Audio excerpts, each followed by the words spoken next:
Et l'effet de ce film, c'est que dès qu'on sort, on a envie d'acheter une compile de Sardou évidemment. aussi. Sauf Évidemment. quand on l'a déjà.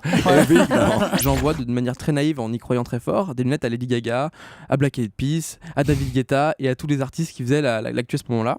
Et puis comme le produit était à la fois personnalisé pour la star sur les verres, mais il y avait quand même ma marque sur les branches, Ouais. il le portait d'une manière, je dirais, sans se rendre compte que c'était du placement produit. Attendez, Lady Gaga portait vos lunettes Qui les a portées? Elle les portait parfois, peut-être 30 secondes, mais en fait la photo était prise. On note aux États-Unis une très forte augmentation des accidents domestiques chez les enfants de moins de 5 ans, 10% entre 2005 et 2012.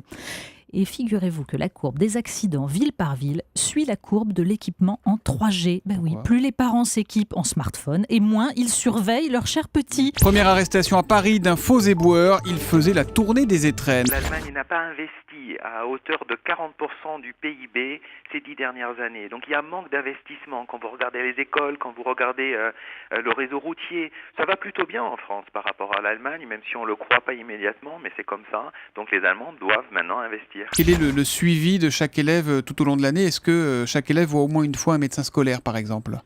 Alors non, pas du tout. Vous savez qu'actuellement, il y a une grosse difficulté puisqu'il n'y a plus que 1100 médecins scolaires pour 12 millions d'élèves. Le rendez-vous entre l'ex et le futur président de l'UMP, entre Jean-François Copé et Nicolas Sarkozy, ça va se passer rue de Miromesnil aujourd'hui, à la demande du candidat. Un rendez-vous sans doute, pour commencer à trouver des places dans l'organigramme pour les amis de Jean-François Copé.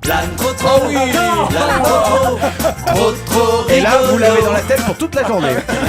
Ça s'appelle un attentat musical, monsieur de Tarlet.